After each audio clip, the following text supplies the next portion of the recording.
Hello, everyone. Welcome to the show. Welcome to Openly Outspoken with Jeremy Adams. That's me, Jeremy, if you didn't know that already.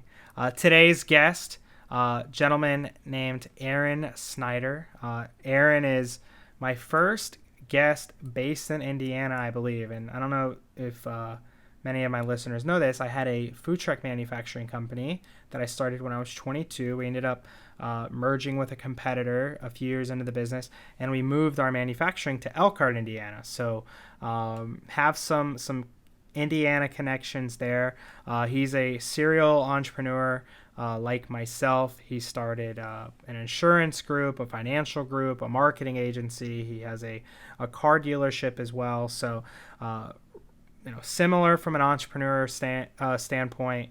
A really good guy. We talk a lot about negotiation and keeping up with the Joneses, maybe how people should be living below their means slightly more, and how that really can fuck up society, which I actually agree with. I think that's a big problem, is so many people are spending well more than they make.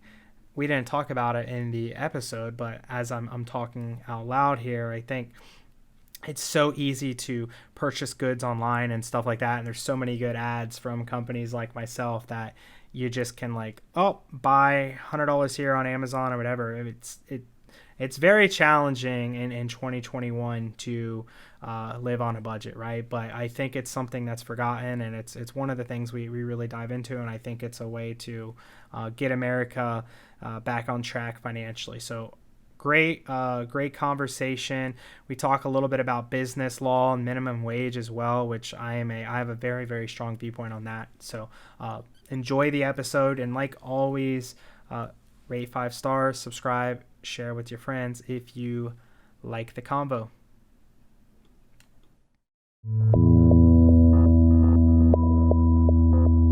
This is Openly Outspoken with Jeremy Adams, where differing opinions are not only accepted, they're encouraged.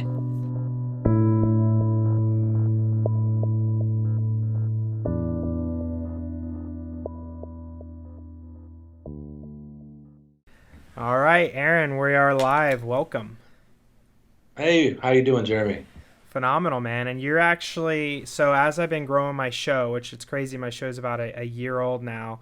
I only can go within my inner circle for so long. So you're one of the first that I don't really have a relationship with. I think maybe they're the third person so far on my show that I don't have a relationship with. So I'm excited to chat with you, get to know you better. You were recommended and referred to me by a mutual friend, Laura. So it's cool how that happens. Yeah, I appreciate her, and I think this will be a good conversation, and it's a great opportunity. So, Yeah. So you're down in Florida, right? Yep. Jeremy, you're down in Florida? Yeah, I was just down there last week. I was down in Fort Lauderdale. What were you in there in Fort Lauderdale for? Spring break. You got to take the kids, I live and reside and do business here in Indiana, but yeah, I was just down there. I appreciate your guys' weather, so I came to steal some of it. How is Indiana right now? We're about 60 degrees, but tomorrow it could snow 4 inches. That's how Indiana is, So I think Indiana is a great place to start a business and raise a family, right? But the weather just doesn't always cooperate with that. But yeah, I like to travel around, but I never leave in Indiana, just to be honest with you. But I do like your Florida. What part of Indiana are you again? Because we actually have, and I'll share after you answer, we have some unique connections that I'm going to dive into. Yeah, I'm in Indianapolis, right? And I live in Fishers, which is like the north side of Indianapolis. But I have an office in Indianapolis, and I also have an office in Fort Wayne, Indiana. But, most of the time I'm in Indy. Well, I actually grew up in Marion County, which is Ocala, Florida. I saw you went to Marion High School. And Yeah. I had my manufacturing company was actually based out of Elkhart, Indiana.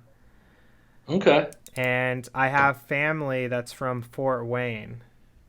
Yeah. All right. So I grew up in a town called Marion also, but it's the city of Marion, which is south of Fort Wayne. That's where I was born and raised. And then, if you're going to be in Indiana, you're going to do business, you really got to go to one of the bigger cities, Fort Wayne, Maryville, Evansville, Indianapolis, Lafayette. Yeah, for sure. So how was Indiana during 2020, like COVID? Like, was Indiana taking it serious like all the blue states were, or was it pretty normal there? It matters where you were standing, right? If you were in Indianapolis, it was very serious, mask and things like that. But if you just left the donut area, so like, Indianapolis is a circle, and then you have these donut counties around Marion County. So we call them the donut counties. If you left those counties and went to counties outside of Indianapolis, what you discovered was they weren't too worried out there. Less mask, less control over it. But there was also a lot more air and a lot less population. So, if you're standing out there in the middle of a field or a soccer field or whatever, and there's only 3 people in a 1 mile area, you're probably okay not to wear a mask. So that's what you kind of found, right, with 2020. I think it was an interesting year because everything stopped. And, for like 2 weeks to 2 to 3 weeks of 2020, I think it was healthy for everybody. One of the biggest things I saw in Indiana, and it happened with my children, was this. When everything stopped, right, and they shut down the schools, they immediately started preparing to go to online school, but they needed a week to get all that technology ready. And what I saw happen was, my children, they got bored of their iPads kind of fairly quickly, and they decided, hey, I'm going to go out in the front yard. It's not something they had really done much before. And what they discovered was every other kid in the neighborhood also went out in their front yard. So what 2020 really did, I saw in my neighborhood, was now all the neighborhood kids know each other, all the neighborhood kids hang out with each other, and like this generation kind of reverted back to, me and you, if you want to know where we were at back in the 90s, where's our BMX bike parked outside of? And that came back. So, I guess to answer your question, it matters where you were at. It didn't really matter political, it didn't matter who you voted for or who you were going to vote for or what you believed in. It really just meant geographical location about how serious you took it or you didn't. That's how my hometown of Ocala, which Florida in general, as you've heard, has been pretty open, laying the groundwork for the rest of the country, just kind of saying, hey, we're going to protect the nursing homes. Other than that, just live your life. But my hometown of Ocala, which is in Marion County, which is only an hour and a half drive north of Orlando, I mean, that they don't even wear masks anywhere. And I will rarely wear a mask, but I'll like put one on when I go into a store or whatever. Like in Ocala, like they're not even doing that, and that's just 90 minutes north of here. So it's pretty wild. But I think most of us are over it. It's been a year.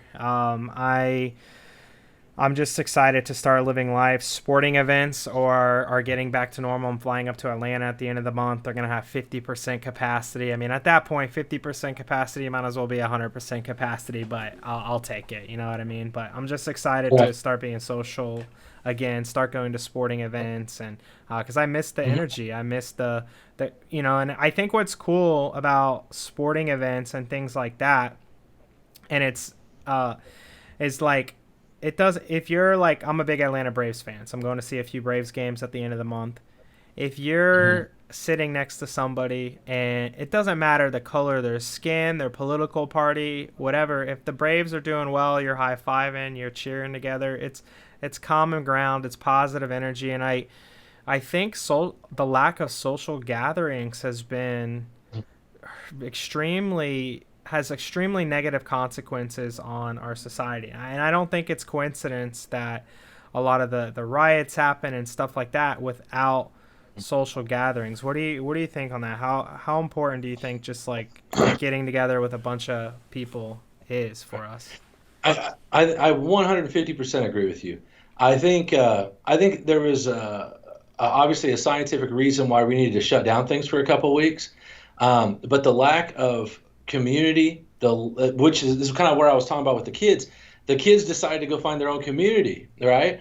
And in my neighborhood, there's all these kids. It doesn't matter their color, it doesn't matter their race, and it's very multicultural, and it doesn't matter what their parents believe because these kids are just being kids.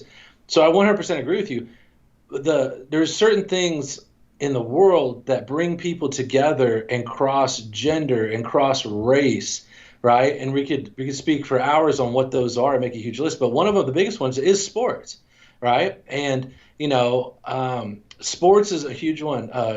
Church gatherings, meetups, the pub on Friday. These things, when the people come together, I feel very much level out people's upsetness or anger, and they also get an opportunity to talk to people and defuse. And when everybody was locked in their house, the only thing they were being fed was the world's news and information, which is being thrown at them, for them to continue watching. Whether it's an evil thing or a good thing doesn't matter, but the news is created for you to continue to watch that news channel. That was the only feedback they were getting, and without going to the sporting event and sitting next to somebody who doesn't look like you, right, but is cheering for the same team, builds a familiarity that, what, I shouldn't judge this whole group based off the actions of maybe somebody in the news last night. Maybe that one person did something wrong, and I shouldn't categorize everybody into it. So, yeah, I 100% believe that. I think as these doors continue to open up and people get back outside and people start talking to each other, I think things will hopefully calm down. What I'm nervous about is that, did we wait too long, right? Have some people built it's kind of like this. I was joking the other day with some, business partners of mine. During Corona, right, it's one or two things. You gain 30 pounds and aged 10 years, or you lost 30 pounds and you look 10 years better. There is no one stayed the same, man, And I hope that, that no one has been so locked in a room or has sheltered themselves from, this, virus that they've built and learned negative things about society or negative things about, built, opinions about things that won't be breakable once it all opens back up. Do you see what I'm saying? Yeah, I mean, I already think, and again, I don't think it's a majority. I think it's a very small minority, but I think there is a small minority, especially in certain areas of the country, not to get political, but probably more blue states than red, where that fear of social interaction is probably going to be there for quite a while. I mean, there are still people. It's wild because Florida's been normal almost since last summer, but there's still and by the way, on the news channels, something that it's very important, and I think a lot of us forget. I mean, news channels are for-profit entities, like you touched on. All they care about is you sticking to the TV, watching their commercials, getting viewers. So they're gonna keep feeding stuff to make you angry. To when on both sides, when anything's going on, they're gonna make it look more violent than it actually is, or make it look more extreme than it actually is. So you're glued to the TV. You're telling your friends about it. I mean, they're for-profit entities that had, in some cases, record viewership in 2020. So why would they want lockdowns to end? Why would they? I'm surprised. CNN ratings and stuff are way down since Trump left, but I'm surprised they even wanted Trump to lose based on that.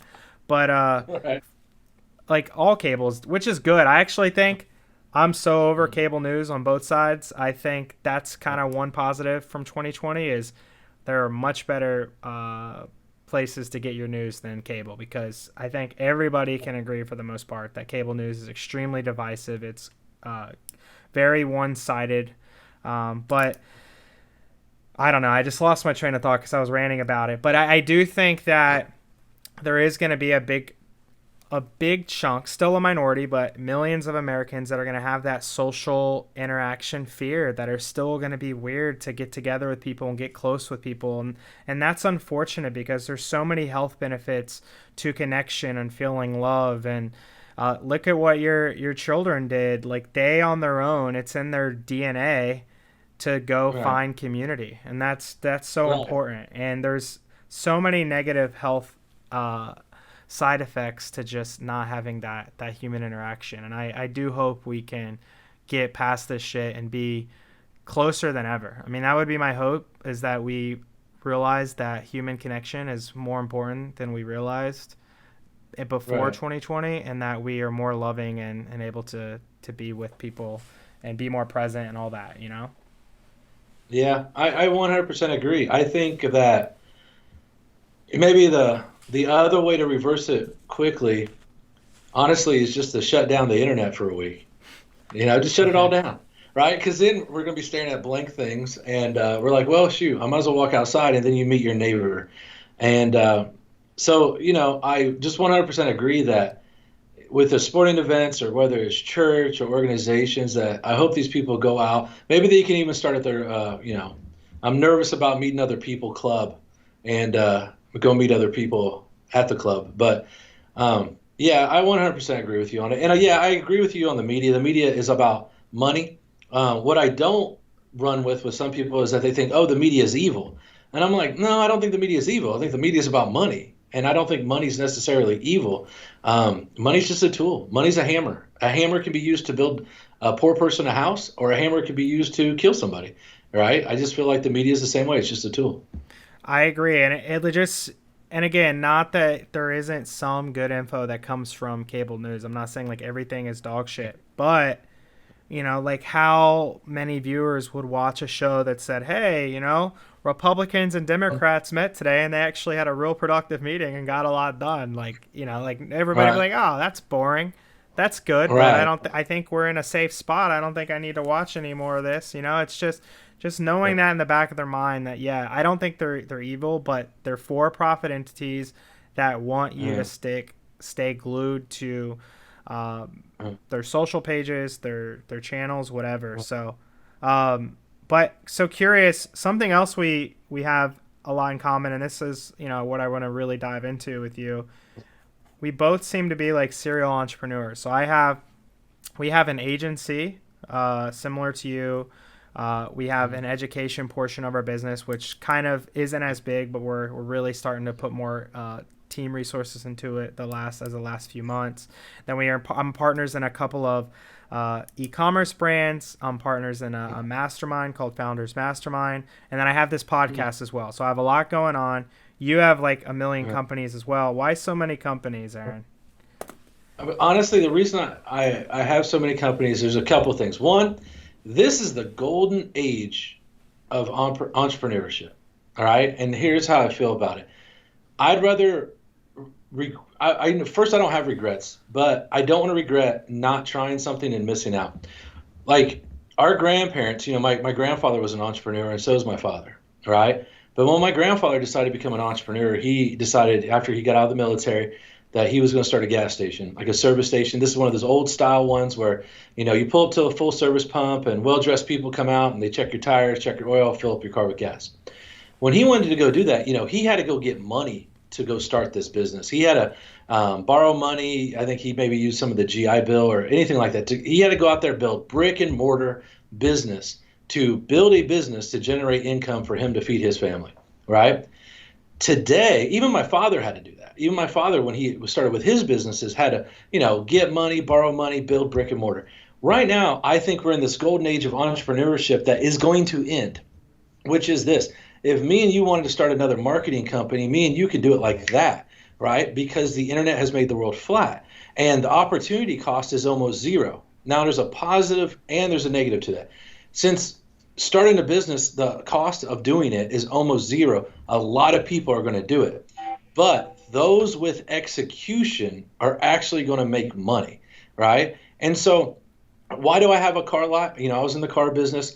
I had an opportunity. My father owned a gas station that we still owned the property. The gas station was closed. We put a car lot on it, right? Why do I own an insurance company? Because it's an industry that's been around for 200 years. No matter what happens, right? Life insurance is going to be sold. So I jumped on that. What was interesting is when Corona happened, right? Nothing happened negatively to the business. We were considered essential. I had a letter from, that I could show any police officer who pulled me over that, hey, I'm an essential business owner. And so I was able to continue to travel and do whatever I needed to do. And so insurance is around forever. When it comes to marketing and sales just bleeds into every business. So I realized I can't just keep starting businesses, but I want to be involved in a lot of other creative things. So I said, hey, 5 years ago, I started this marketing company and started building it up from there. So to me, this golden age of opportunity, maybe it's not even golden age of entrepreneurship, but the golden age of opportunity is eventually going to change. In Indiana, if I want to start an LLC, right, it's $90. If I want to buy a domain name, it's $12. If I want to build a WordPress site and host it, it's $100 a year, right? And then I can find a product or a service that I'm skilled at, and I can press a button, and I can, have inbound leads, and I can be providing the service, I can be making money. And I think in 5 to 10 years, there's a good chance that we won't have that opportunity to do things if we'll put in the work later. I think all of a sudden there's going to be more barriers to entry to opportunity. Like what? And so, what kind of barriers to entry? I don't know what they are. Like, okay, well, first, like if we were in California, right, we would, with every LLC me and you own, right, from my understanding, we pay $600 a year to the state for just having an open LLC, right? So, well, that's a barrier to entry to entrepreneurship because, when I started my first company years and years ago, I was selling these annoying blue headlights on eBay, right? When I started that company, I was a young guy, 19, 20, and I had maybe $200. I could not have spent $600 to open an LLC. That had kept me from ever starting, right? So like that barrier right there.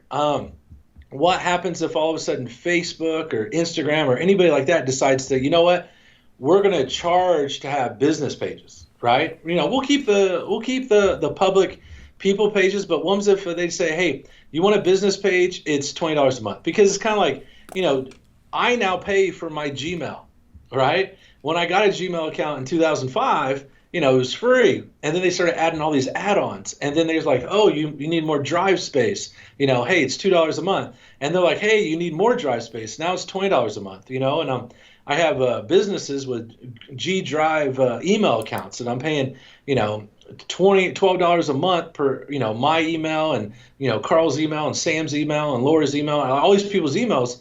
It's like that was a free thing that's not. And right now, hundreds of dollars, like, yeah. No, I agree. Right. We pay tons for all the different team members, storage and access to use all the docs, and now Google Meet is part of that. What is it, G Suite Enterprise or whatever? Like, it's just $12 a user. I mean, that adds up. Like little stuff like that, yeah. And so I see it. It's kind of like Instagram. When you open an Instagram page, when it first started, you just opened a page. Now they're like, hey, is this a business profile or is this an individual profile? Well, how do you know you don't build a whole business around a business profile on Instagram? And in 3 years they come out and say, hey, in 6 months we're going to charge you, an amount of money based on the amount of followers or engagement you're getting, right? Because Reeve actually gave you the platform for this engagement, and we got everybody to promote their engagement and promote their audience and all this stuff. Well, now we're going to start charging you for that, right? And so all of a sudden, let's say someone had an e-com business where WordPress is free right now too. And what if WordPress comes out and says, hey, now that we own 90% of the internet, we control it, right, by the plugins and the upgrades. Well, if you want to have another upgrade, you're going to need to pay $10, right? I think there's a lot of things like that all of a sudden could start costing money that don't cost money, that all of a sudden take that golden age of opportunity, and it's not golden. The opportunity will still be there, and there'll still be people who can overcome that. And so there's positive and negatives. First, the positive is less people show up, register a domain name, say they have a business, and do nothing, right? It's going to cause people to actually have actions and activity, right? But I think we're going to lose some talented people that are just simply broke when they start, because I don't believe it takes money to start a business. I believe it takes words, right? Other people say it takes, other things. I think it's words. If I can influence somebody, if I can walk into a business or walk in and influence somebody that they have a pain and that I can fix that pain, all right, and they should pay me to fix that pain, I've now started a business, regardless of what that pain is, right? And sometimes that pain is like, hey, I want to be cool. I want to look cool. I want to have clout. Okay, then buy my baseball hat, right? And so you buy my baseball hat, and when you go to the stadium, now you have clout.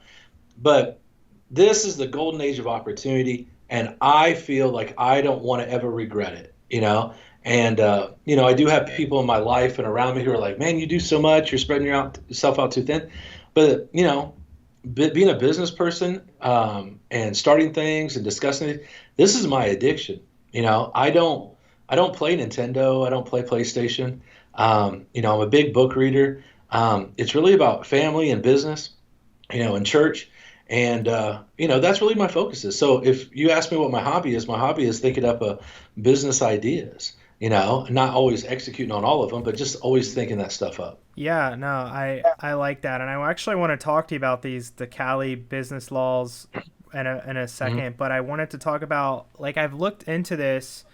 Um, Although there is a little, I agree, this is a golden era with the internet to start a business. Hmm. Almost anybody in the world can start tons of different businesses with little to no capital from, Yeah. from their home, which is a great equalizer worldwide to help with poverty rates and things like that. But in, 50, 60, 70 years ago, which was, called, the golden era of, U.S. economy, which was post World War II. There was only Hmm. one person in the household that had to, that worked. The wife Hmm. most commonly stayed home, and they had two cars, and they went on vacations, and it was a one sole worker. And something different in our economy back then was a lot higher percentage, actually, from what I've read, were small business owners. It was much more common to have that local bakery, that local mechanic, that local whatever. And again, there is Hmm. a little bit of a resurgence now, which is great. But why do you feel that? And the obvious one is the education system. But why do you feel we've just transitioned away from entrepreneurship so much uh, in our society? Because I think a lot of people got, over the last 20, 30 years, they decided to start chasing this fictitious neighbors called the Joneses. And I feel that a lot of people, like, first, let me tell you, my wife's retired. My wife is a medical professional. She was a neonatal respiratory therapist for, I think, 15 years, and she's been retired for 3 years. And she could have retired 10 years ago, but she really enjoyed her work. So, in my household, there is one income earner, right? And so, my wife, has her hobbies and does all her events, and she retired a superhero. So, I'm telling you, what I feel is like people started chasing the Joneses, and people are living beyond their means, right? Um, was there, like in Indianapolis, there's neighborhoods of two or three hundred houses where every house is an $800,000 house, right? And these houses are 7,000, 8,000, 10,000 square feet. Did those neighborhoods or those houses or that many of them even exist that long ago? What changed that we had to have a bigger house, or what changed? Like my shock thing is this: like, if you want to go get, I drive an F-150, brand new Ford F-150, right? And I lease them. But I looked at the sticker the other day, and I was just shocked that a brand new pickup truck, and I think it's just the typical one. I mean, it has leather, it's black, it's nice. But the sticker on that truck was $70,000, right? And in 1979, my father bought, because it was my first car, a brand new pickup truck for $4,000. And I don't think this has to do with the economy or any of that. What I think it has to do with is people trying to look cool to people they don't know, and people chasing a dream that they don't need to. I think that we shouldn't have to have two income earners in a house. But I think, Jeremy, if me and you went to any household that had two income earners and actually looked at where they were spending their money and where they were putting their assets, whether they're working at a business or they're an entrepreneur, I think we're going to discover real quick you don't need two incomes. You choose to have two incomes to live this life that you haven't earned. The the second part to your question is, why are people walking away from entrepreneurship? Is the fear of failure. And I think me and you don't fear failure, right? We see failure as a learning step in the process. We've heard the saying, fail fast, but fail forward. I just, I'm okay with rejection. I'm okay with losing. At the end of the day, I'm really just a really good salesman. Um, some people think there's security in being in the cubicle. Some people think there's security in having an employee number, and that helps them sleep better at night. And I think the true entrepreneurs, the ones earning money that work for themselves, who are all 1099 from their own companies, who are, have realized that we have true security, not them. because we decide what we do every day and they don't, but they live in the fear. So I think that's why it's downplayed. I think a lot of people are out living their means. I don't think an F-150 should be $70,000, right? But the But I'm market will obviously pay. Ford charges right. that That's because what I'm they've saying. realized the I might be market will saying pay that, it. but I'm still right because I'm like, well, I'm driving one, right? But I can tell you this: what's interesting about my car lot, me and my father we started it last year in the middle of the pandemic, and we've sold a bunch of vehicles. And what we do is this: we only sell trucks that are under 10 grand retail, right? That's our market. Pickup trucks, work vans that are under $10,000 retail. Now, does that make it a sexy car lot? No, because there's a car lot down the street that sells Porsches and all that cool stuff that everybody wants to drive. But here's what it does make it: a very profitable car lot. We have a problem with keeping inventory on the lot. The average age of a vehicle on our lot is about 5 to 6 days, right? Because no one else is doing that. And so these pickup trucks we're selling, they drive down the road. Some of them have leather. Some of them have a lot of mileage. They don't have all the bells and whistles my truck does, but at the end of the day, it actually does the same thing. It takes you from your house to Wendy's to get the chicken nuggets for the kids, to the soccer field, back to the house. I mean, it's the same thing. And so I think that entrepreneurship and overall, I think what's interesting, I think it was for years, it's been a boys game, right? And I think it's starting to become maybe a girls game. And that's nothing against gender, but I think a lot more women are going to be getting in the market. And I think that's really exciting. And here's why I say that. In my insurance agency, we have about 50 people that work for us all over the state of Indiana. And I have 5 managers that are directly under me. They're called agency directors. They're all women, right? And it's my best run company. You know what I mean? It's my best run company because, all these women start off as agents and work their way up and now run it so much better. And I think they're pretty good at filtering my craziness. So, I know that's a roundabout way of answering your question, but hopefully I did. No. I like that. I have a few thoughts. So a $10,000 truck and a $70,000 truck. That $10,000 truck, not only do they both get you from A to B, but it won't depreciate nearly as much.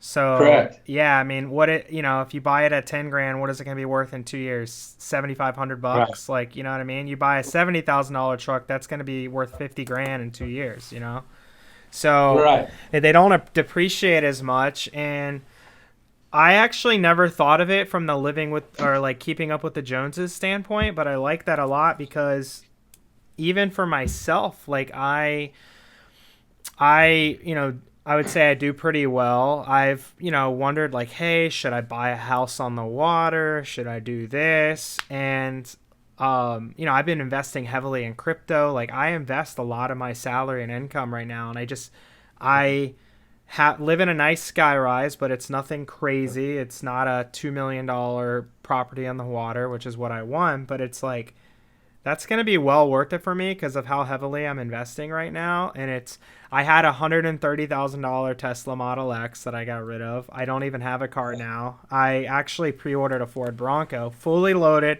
literally everything I could imagine, all the upgrades. It's in the mid 50s, and I'll be just as happy with that. And that 80K difference, I'll just keep putting in different crypto I'm passionate about. And I don't know. There's something that I had to go through that stage as a young man, but there's something I actually get a lot more fulfillment continuing to build assets and cash flow generating strategies and stuff like that rather than having these flashy material items. But I want to talk too, and I'm keeping up with the Joneses. I think one you may have forgot that I just wrote down here was a college degree. And it's just like, you can, let's just say self-employment opportunities, not even being a success like business owner where you have a big team. Self-employment drives middle-class wages. If you cleaned houses 5 days a week, 4 houses a day at $100 a house, I mean, you're making $2,000 a week. Like in most areas of the country, that's $100,000 a year. Most areas of the country, $100,000 a year is enough to support a household and live well. So it's just more popular to get a degree. Like why Like, do you think we're transitioning off of degrees being so important and people giving a shit? Because now there's so many people with degrees. Like, what do degrees even mean, you know? Right. It's kind of like law school in the late 90s where everybody was going to law school, that it got watered down so much that some universities were opening law schools that today are closed. Um, I think that the college degree, I went to Purdue, by the way, so I have a degree, right? But what was unique about me when I got into Purdue was I wasn't a great student. But when I graduated from Purdue, I had to hand back the key to my office that they provided to me because of the things I did while I was at Purdue. I got involved in everything. I was the founder of an academic journal with a partner named Trevor. And I just did a lot. I learned a lot about being an entrepreneur on campus. Um, I didn't get much out of the classes. Now, the difference was, I went from 1997 to 2001. And when I graduated from Purdue, I might have had $15,000 to $20,000 in student loan debt, right? And I think that's reasonable. I think it's reasonable for people to graduate with that much of loan debt. But what's the problem now is that people are graduating from the people I see that I hire, $80,000, $90,000 in student loan debt, and that doesn't make sense for the value, not at all. Now, what I'm very interested in is one. I did not get a credit card and go, club hopping and bar hopping when I was at Purdue. I never got a credit card until after I graduated. So none of my student loan debt was for, drinking and partying. And I think some of the student loan debt is that. And that's something that probably needs to be adjusted. But what I do like is that, Purdue, my school, has not raised tuition from what I understand in like 5 to 10 years. So they're trying to find that value. College is important for some people, but what I think is really important is that 4 years to grow up.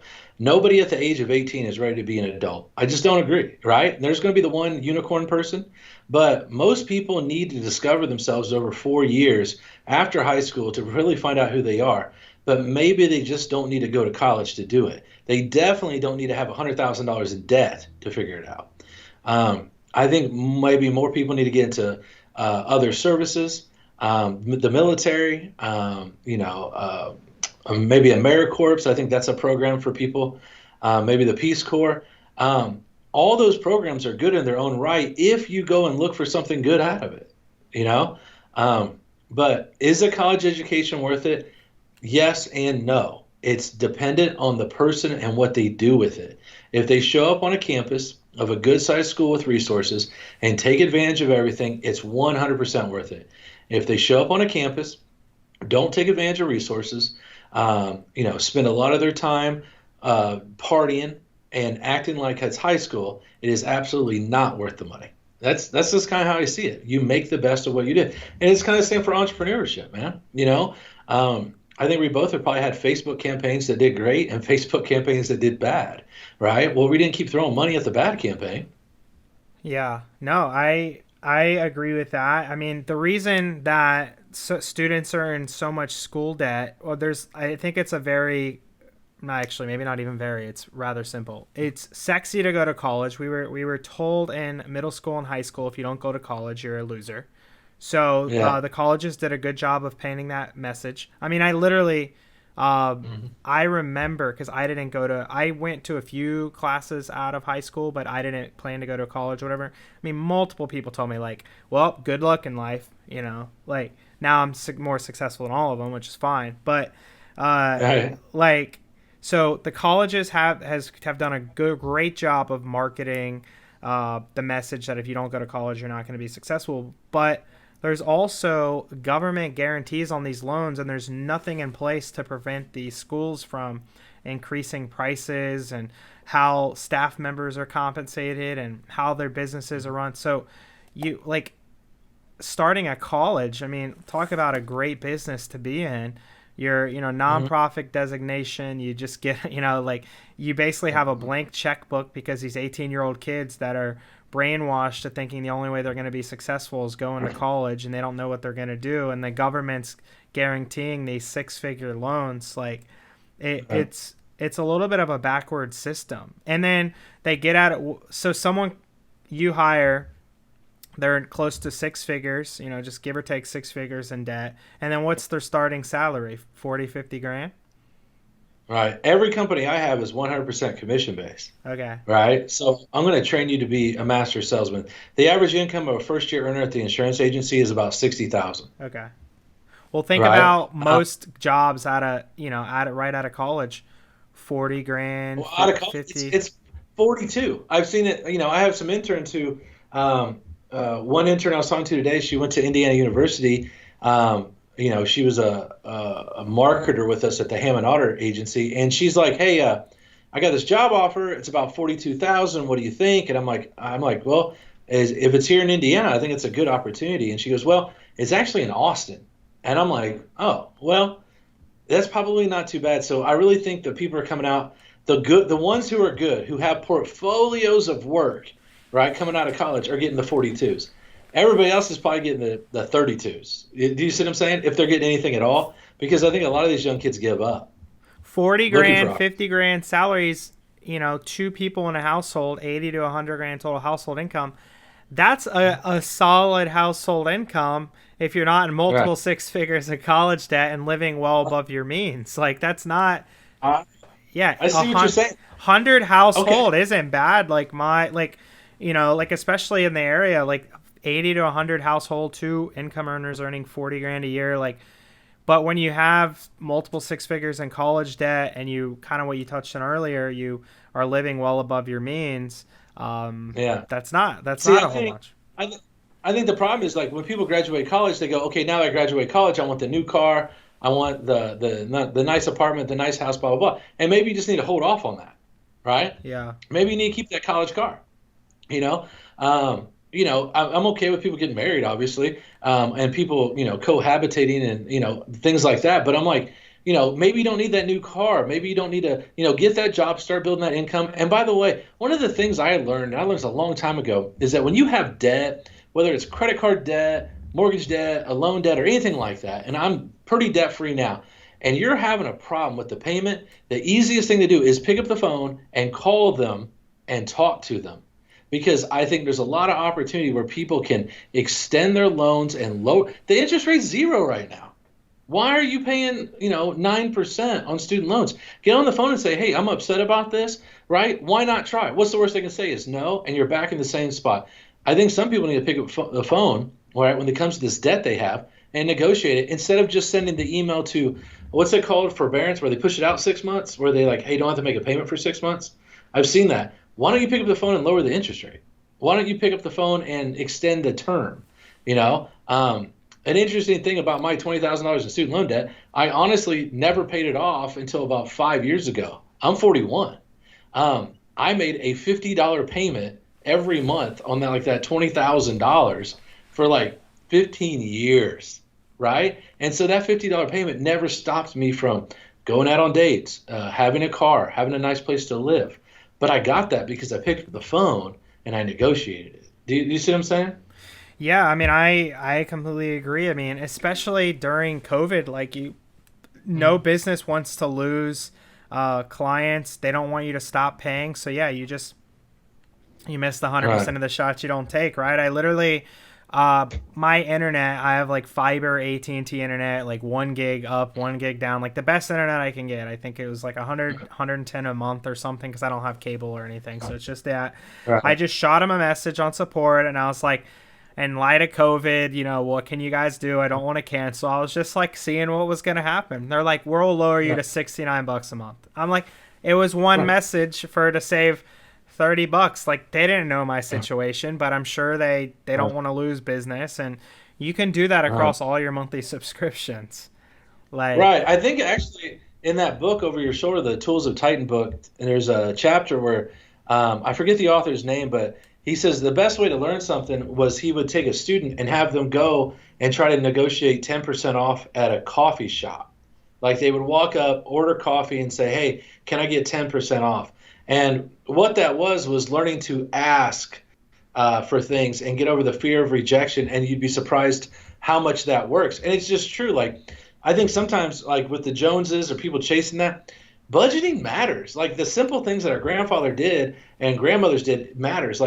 maybe sit down and look at where your expenses are going and just say, hey, you know what? Maybe paying $300 a month for Verizon is just kind of crazy. And pick up the phone, call them and say, hey, man, I see this new Sprint T-Mobile company saying $100 a month. What can you do for me? I'd like to stay with you guys. And all of a sudden they lower you for 6 months. Same with your cable bill. The one things you really can't negotiate are like car payments. But here's an interesting thing about a car payment.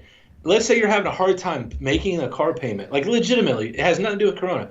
If you call them, right, they will usually say, you know what, why don't you skip a month, right, and we'll tack it to the end of the loan. Don't worry about it. They do that all the time, but people don't know that because they don't pick up the phone and call. Do you see what I'm saying? It can be done with your mortgage too. If you work with a good mortgage company and say, hey, I'm having a tough time. And that's the funny thing. Most people get in a financial situation where skipping one car payment, skipping one mortgage payment, or one rent payment would change their whole world, right? But they don't know to pick up the phone and do that. Yeah, and negotiation doesn't have to be awkward. I mean, because we have tons of vendors, manufacturers, partners, and I handle the relationships of a lot. And my business partners, and like they'll be like, hey, we really need to negotiate a lower price. And my approach with negotiating a lower price, the people we have personal relationships with, these are people that I've been to dinner with, I've met their family, sometimes I've stayed at their house. It's not somebody I want to piss off, for many, many reasons. So I'll start the negotiation, hey, first and foremost, I just want to say I'm like, super grateful for the relationship. I love working with you. I'm excited to continue to grow and work together for many years to come.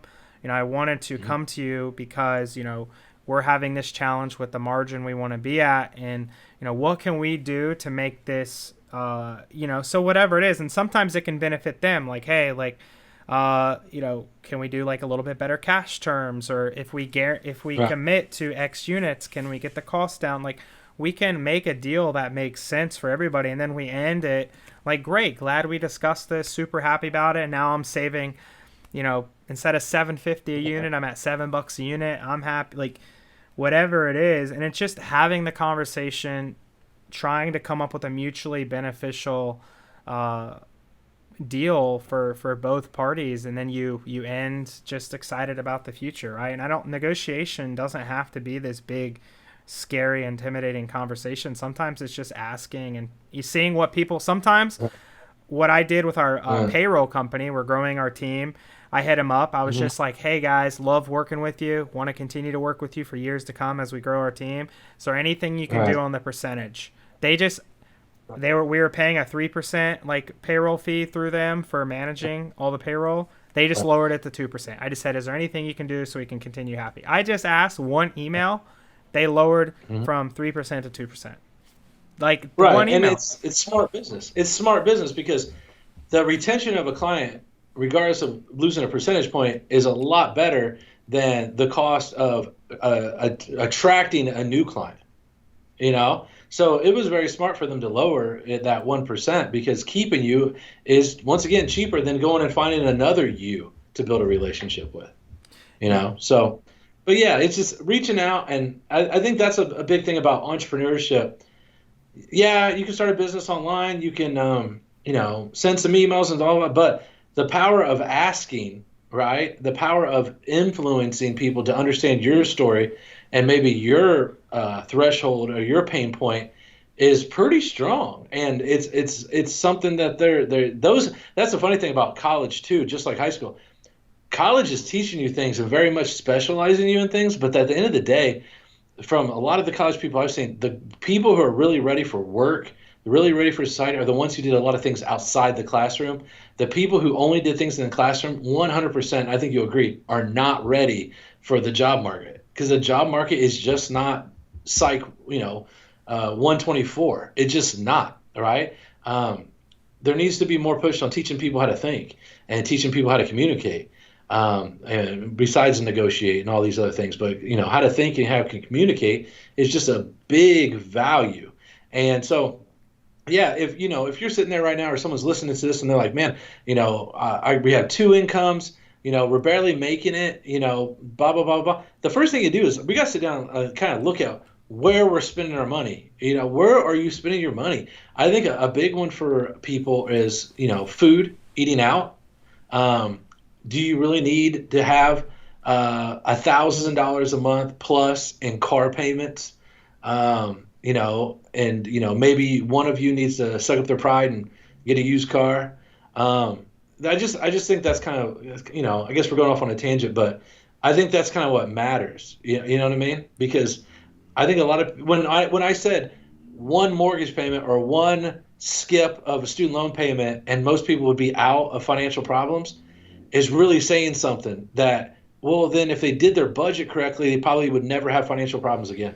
Do you see what I mean? No, I mean, there's unfortunately a lot of people, a lot of my family included, that poor money management, where it's just like one payment, like, and we hear the stat all over, but it's like if, someone needed to pay $1,000 bill, like half of America wouldn't be able to pay it or something. I mean, that's wild. And like, the average household, or the average like median income, what is it, like 50, 60 grand? Like, I mean, like, again, not that it's a lot of money, but, and you know what else I think is, and not that it's ideal, right? Like, I'm not saying we should want to live with roommates for the rest of our lives. Like, trust me, I love not living with roommates. I haven't done it in many years, but like, why does, like, it's not the marketplace's job to just like have people live on their own and not have roommates either. Like it's a lot of pride and ego. Like, get a used car, live with a fucking roommate. Like,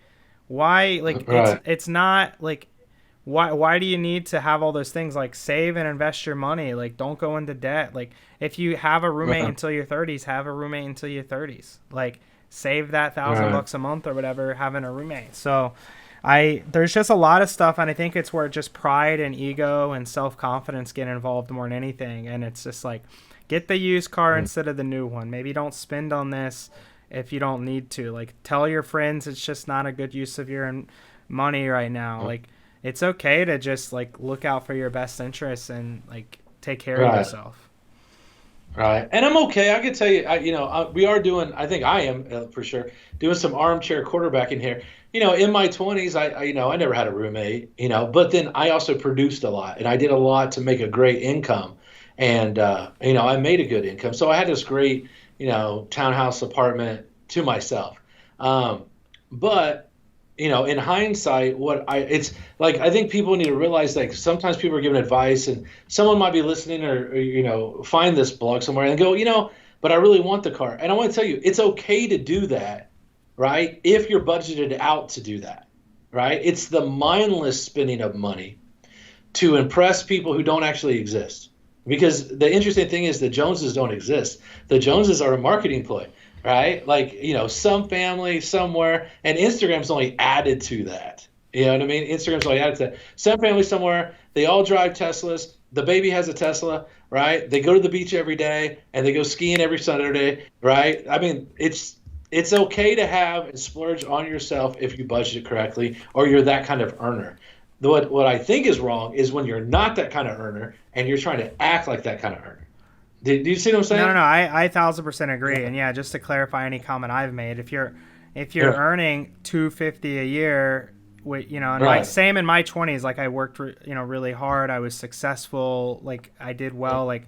But if you have the money, obviously what's the point of working hard and having money if you can't spend it? But I mean, just like the typical American that's in this debt that doesn't have the $1,000 to their name and stuff like that. It's like that spending is unnecessary. But there's still the households that earn $500K household, a millionaire household that also have no money. Like it's I've seen that. I've been in houses, beautiful houses on the outside. Those houses you see the outside. You see they got this beautiful pool, blah, blah, blah. You walk in and there's no furniture, or there's like a lot of IKEA, and there's nothing wrong with IKEA. Love IKEA, right? But it just doesn't fit the story, So it doesn't matter your income. Everybody can live beyond their means, right? And that's why I just go back to, if you do want to live beyond your means, here's the golden opportunity, golden age of opportunity. Do something, I enjoy Netflix, right? I enjoy hanging with my kids. I enjoy reading books, but I also enjoy making things that produce stuff to make people's lives easier, And there's a lot of money in doing that right now. And so if you want to have that better lifestyle, why not go out there and start something and put in the real work and effort? Not don't say you're putting in the work. Actions speak louder than words. Put the work in and build yourself to the honest lifestyle you are, because it's getting to a point where it's starting to be very obvious whose lifestyle is real and whose lifestyle is not. You know what I'm saying? We're starting to see that. And so, I agree 100%. I think we agree on a lot of things, right? I guess we're going to have to find a topic we might have to argue about, Jeremy. I know. All right, so I wanted to talk about this earlier, and unfortunately I have a feeling we agree on this too, but you talked about California laws, or California, LLC taxation, just that, $600 a year. I feel like so many laws like that come from a politician or a regulator that have never been an entrepreneur, because all laws like that are doing is is creating a bigger gap between the wealthy and the poor. Like you said, your first business, you don't have any money, $600 and all these taxes and fees and minimum wage law, whether you're for it or against it, there's no arguing the fact that it makes it harder for small business owners to be successful.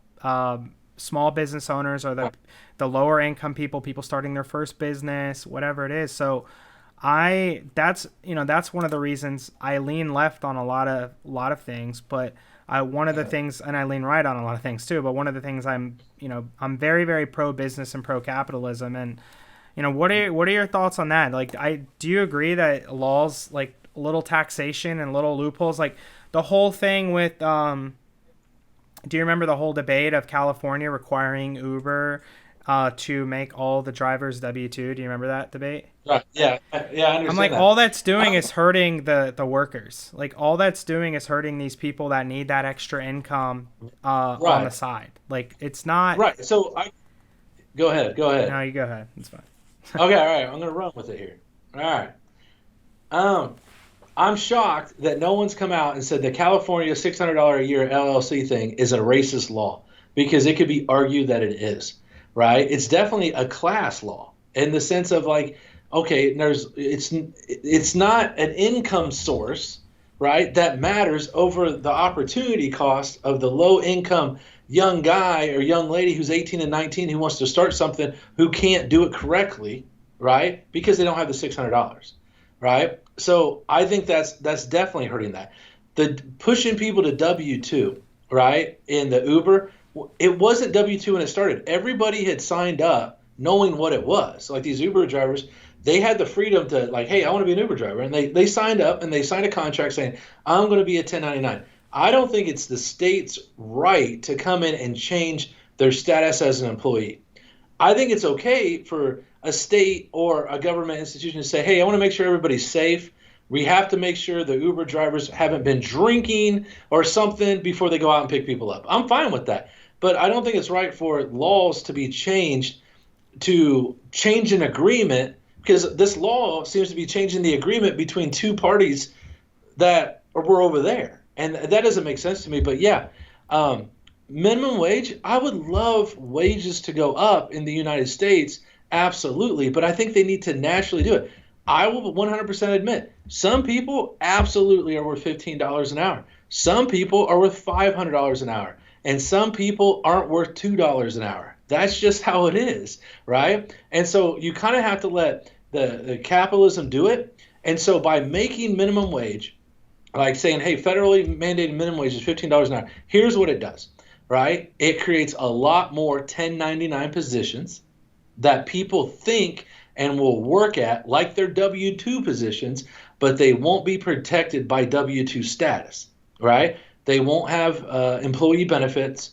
They won't have the protection of being a W-2 employee, and they're all going to be 1099. But guess what? Those businesses have systems and processes where they're still going to manage them like they're W-2 people. They're going to say, hey, be here at 9 o'clock. Hey, you clock out at 5 o'clock. Hey, don't be late. And then all of a sudden you have this whole class of unworker workers, right? And that's not good, because if, you mentioned Elkhart, and I know there's a lot of manufacturing in Elkhart. Let's say one of those factories right now has they have welders, and they're entry-level welders, and they're making $20 an hour. But then they got laborers. These are entry-level laborers, a lot of rotation, people come and go. Maybe they're at $12 an hour. And all of a sudden they go, hey, everybody has to be at 15. Well, there's another side to that. Okay, they go, you know what, we'll raise the $12 guys to 15, but we're also going to take the $20 welders and lower them to 17 to offset it, right?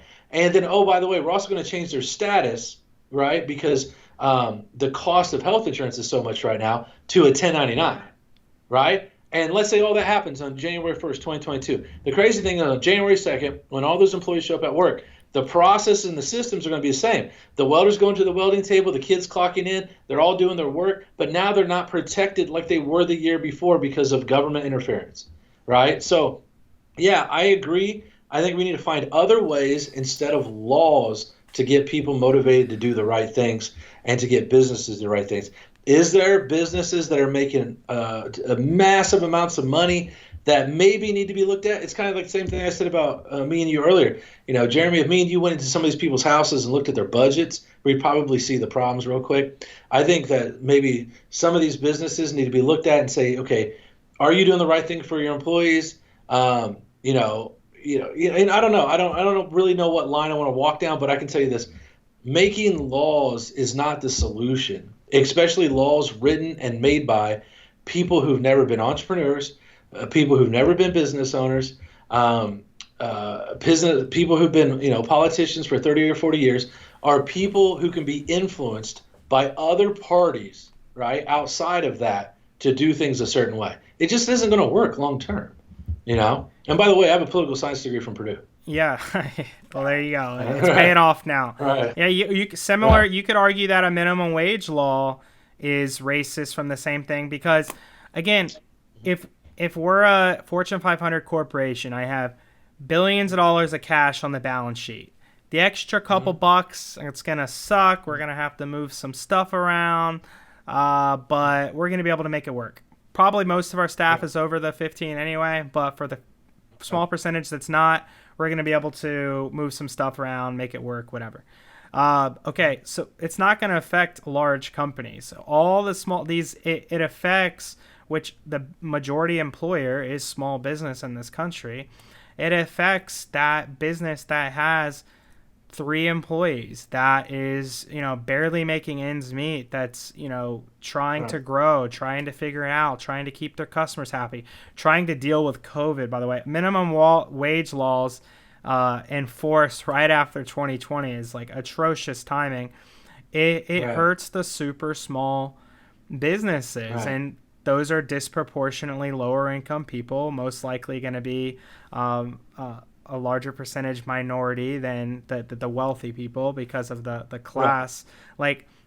It's just hurting small businesses. So again, and I know there are, to be clear and to be fair, I know there are distinctions in a lot of these minimum wage laws for small businesses and larger businesses, but it's still telling a super small business to, if you have X amount of revenue coming in the door and X amount of expenses, even if it's an extra $1 or $2 an hour, just say, hey, starting next month, this, this expense on yours is now going to be this expense on your monthly P&L. Like, that money that has to come from somewhere, and it's not good for small businesses. So I agree. I think wages, if you want to earn more, learn more skills, ultimately. Provide more value to the marketplace. You're going to have no problem earning high wages if you provide good value to a company and provide good value to the economic marketplace. Minimum wage will be none of your concern at that point. Yeah, absolutely. And there's also this. If you don't like where you work or you don't like your income and you feel like you're worth more, then go get worth more. You know what I mean? Like if you are working for a small business and, maybe they're struggling or doing well and they're only able to pay you $9 an hour, but you feel like, hey, I'm really worth $12 an hour, then, give a honorable notice and go get the job for $12 an hour if you think you're worth it. But I can almost tell you that it's almost better to be the number 3 guy in a building of 5 than the number 3,672 in a building of 20,000 people, right? Because who's more likely to have a layoff, right? Who's more likely to collapse? It's not the small guy, it's actually the big guy. But yeah, I agree with you on the big companies, like, oh, we don't have a problem adding this minimum wage. I agree with that, but that does grab a lot of the, I guess, lower skilled job market from these smaller businesses. And, I don't know. I'm not smart enough to have a solution to that. But yes, at the original point, I agree some laws hurt business and don't actually help people. I think their intention was to help people, and they don't. And then therefore they need to be, say, you know what, that wasn't a good idea. Let's take that away. It's the same thing in business. So a lot of times we make business decisions that we go, hey, let's go this direction and let's do it like this. And then we realize that was an awful idea, and we bring it back. We decide, okay, let's not do that no more. And so I think that needs to be happening with laws a lot more. I think some people need to sit down and say, you know what, at every level, at every state level, there needs to be a group of people sitting around like, do we need this law anymore? Is this law helping people? Right? This law about, the horses pooping on the street, like, no, let's take it off the books and like start streamlining it. And I'm surprised there's been no, I want to call them aggressive governors. It doesn't matter if they're left or right, who went down and said, you know what, I'm going to get rid of regulation, but I'm going to publish what I'm getting rid of, right? These dumb laws that aren't helping people. We thought it was going to do this. It didn't. We enacted it in 1985. Here's what our intention was. It didn't work, so we're taking it off the books, and just cleaned up house, because the truth is they can have a lot of activity and do a lot of cleaning up house and actually not affect anything, but they can market themselves that they did a lot. Do you see what I'm saying? Yeah, absolutely. Yeah, and absolutely. something I left out on the minimum wage side. So yeah, there's these and I'm using Fortune 500 corporations as an example, but any, large company, probably 50, 100 million plus. So that's assuming they want to keep that staff, but then they're looking at their balance sheet and they're like, hey, like it may just be easier to lay off this sector of employees, or, combine that job duty with the person at this department and just lay this sector off. Like, every business is different, and I think making a blanket statement saying like minimum wage laws are good or bad, I mean, it is kind of complex but it definitely hurts small businesses, and it definitely it makes it more challenging to have a successful small business, and it definitely just forces the hand of these larger companies a bit too, that again, you have 10,000, 20,000 employees, whatever. You have no emotional attachment with your entry-level workers. Okay, cool.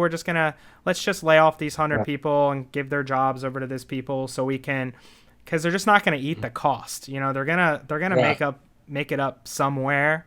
So like, it's just, I don't believe there's a lot of politicians making these laws, unfortunately. And again, it hurts the entry-level worker, the small business, and the unskilled laborer, because the super educated, super talented person, the person that lives in a good life already, they're not affected by these laws. It's the unskilled entry-level worker, the super small business owner, that's who it's hurting. And like, it seems so obvious as a business owner, but I just don't know how like politicians don't see this, and I don't know how more of the country doesn't see this. What do you think? I wrote down, there's one more thing I want to talk to you about. You put and people that have listened to the show know, I have all of our guests just fill out a little basic form, just so I have some information about people, and even if I know them, I just have them fill it out anyway. But you said you're really just into how people think and really into motivating people. What do you think are some like your ways and strategies to keep people motivated? First, no one's always going to stay motivated 100% of the time. What I'm really trying to sell is discipline, right? But saying the word discipline is the fastest way to get somebody to get turned off, right? So I call it motivation. And what I mean by that is, like, when I want to get somebody motivated, first I like to get to know them, right? Find out what their 3 levels of goals are, right? Which is a whole other conversation we could have sometime. But they are accomplished, achieved, and dreams. I have theory that I put out there, and I train people that they should have 3 levels of goals. And accomplished, achieved, and dreams. Accomplished are things done daily. Achieved are things that take maybe 6 weeks to 6 months. And then dreams are those superstar things like, I want a $2 million house on the beach. And what it is like, to stay motivated, you need to have, your focus on your goals, but you also have to have discipline, which is the habits that you do daily, right? Regardless of how you feel, right? And so how do you motivate people? I think it's very much schedule and structure and habits, right? And discipline, but then you don't call it any of those things. You call it motivation, right? That's kind of how I sell it here. But I also do a lot of listening. I like to connect with all my people very well. And, a lot of people, I have people get married this year. I know that worked for me, and we're excited about that. I know when people are sick and their kids are sick and things like that. And I'm able to do that now because I only have, 60 people working with me. And eventually it's not going to be possible. But I'm training that to the managers under me to do the same thing, right? We're going to call it motivation, but actually it's discipline, right? So motivation, schedule, habits, right? Goals, all written out, right? Regardless of how you feel, you follow your schedule, you follow your habits. And that's going to create discipline, and that discipline, we're just going to call it motivation. And it just seems to work. You know what I mean? I steal a lot of people's content to use, and I've just kind of found what works best. Here's something interesting, though. What worked best 3 years ago is not what's working best now. The generation, the I don't know what we're calling them now, but the 23 to 26-year-olds today are just 180 degree different than the people who are 6 years older than them. It's just so different. Their motivation is a lot different than the generation right before them, just by a lot. And I'm talking about the class that graduated from college, right? When they graduated, the freshmen that came in are just worlds different than them seniors. I don't know why. And it's interesting. I have not figured that out yet. I haven't figured out how to motivate them. I've had some interesting things happen in business over the last year with them. I've had people walk away from great opportunity and great money to go to the secure place without great money because it gave them less anxiety. And I'm at a loss on that one. Do you see what I'm saying? Do you think that's an age thing, or do you think that's just maybe like the type of people that are like you're attracting? Because I feel like because I just turned 31. I feel like people my age and a little younger are extremely motivated. It's just a matter of finding what motivates them. And I feel like they're more entrepreneurial. Like our generation is more entrepreneurial than our parents were. So is it just the type of people that could be like attracting or like not being? And so me and Laura have had this discussion a lot. Okay, so here's my question to you, right? I agree with you. Your generation, the people that are 3 years younger than you and 3 years older than you are great. They're motivated. Like I 100% agree with you. How many 23 and 24-year-olds do you know who think like you did at 23 and 24? Because that's what the gap is missing, right? That's what I'm talking about. That generation, I don't think they're going to disappoint us overall, but I think the people who are 23, 24 right now are very lost. And, I mean, they've been punched in the face, you know what I mean, about some of the things that have happened in society as they've grown up. But your generation's great. I would employ thousands of people your age and 3 years younger and 3 years older than you. I think your generation is going to save the world.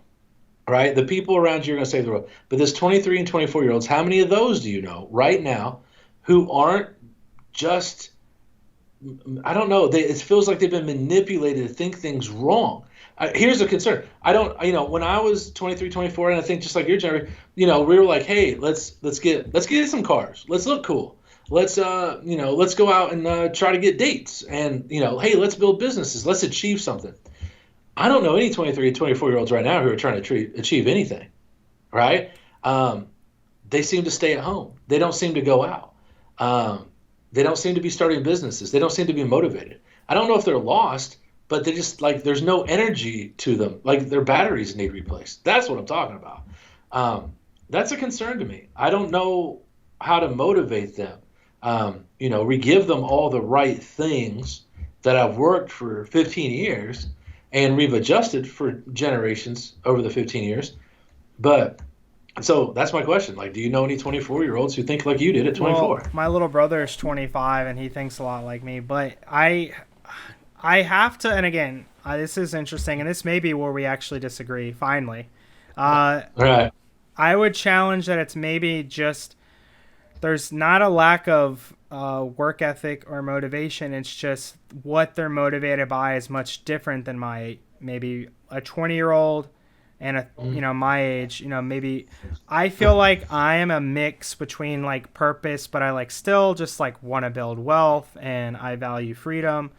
Where maybe it's just a little bit more of a, and again, I'm just pulling this out of my ass. I don't know this to be a fact, but maybe it's just a slightly different motivation for that generation. Not that they're not motivated. So maybe it's just getting clear on what motivates them and building what you have to most fit their level. Because everybody wants to feel a level of purpose or satisfaction or like they're accomplishing something. It's in our DNA. Obviously, There's exceptions, but everybody, I believe, wants to feel that. So it's just that's what my suspicion that it is maybe you and me are more aligned. That it's just like, hey, I want to build shit. I want to do this. Like, yeah, I want to have purpose and all that, but I still want to be super wealthy and build generational wealth for my family. Like maybe that's not exactly the same thing for people 10 years younger than me. That's what my suspicion would be, because I actually do know some. I just had my last week's episode was a young woman. She's 19. She started her second nonprofit at 19. She's very passionate about it. Family, super successful. She's not as money motivated, right? It's more about the purpose-driven motivation. So maybe there's an opportunity for that. Again, that's just what I would challenge you on, because I do know some young people that are in our internet marketing industry, and they are just as smart, if anything smarter, very, very hardworking, very, very like started at a very young age. They were able to starting their business in high school. Oftentimes I hear now of guys in their 20s, like I'm like, how are you this successful at 24? They're like, well, we started at 16, we started our first store when we were in high school. And so maybe that's it. Just throwing that out there. All right. I appreciate that. Right. I think everybody's going to be good. I guess the answer to the question is, I don't know how to motivate the people who are 23 and 24. I don't. Right. I need to be open-minded about it. I need to be learned about it. But it excites me that you had this 19-year-old young lady who's on her second non-for-profit. And it just goes to say it doesn't matter if there is a year or two of rough people, and I'm not calling out all 23, 24-year-olds, but it just goes to show like, hey, we got good people coming again. So that's what always gives me hope at the end of the day in society, is that as much as the media does push out the hate and the things that keep our attention, that there is a lot of good work being done and a lot of good people out there. And I think sometimes the good people just need to yell a little louder, right? And let them know that, hey, we're here and we're good and we want to be good people and we want to provide for our families. And I think that might make things a little better once in a while, right? And it might get the people who are still hidden inside to come out and realize, hey, it ain't so bad outside, Totally, man. And I agree with that. I think there's a lot of good on the way, a lot of people that care. As long as we're open to having alternative viewpoints, which is what I am a little scared of, that we're just getting down the area of like not being able to chat with people with opposing viewpoints. But outside of that, I think there's a lot of people that care and want the best for the world. So we'll end it there, Aaron. Great having you on today, man. I enjoyed the man, the I combo. appreciate it, man.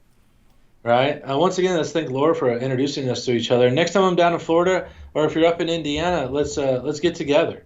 Right. I'll show you the offices and we'll hang out. I think we probably have some cool stuff we could do, maybe some projects, and we'll go from there. All right, buddy? Yep. You're the only person I know in Indianapolis now, so I'll make that happen.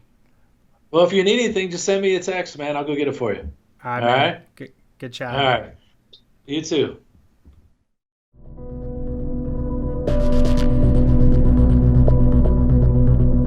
Thank you for listening to Openly Outspoken with Jeremy Adams.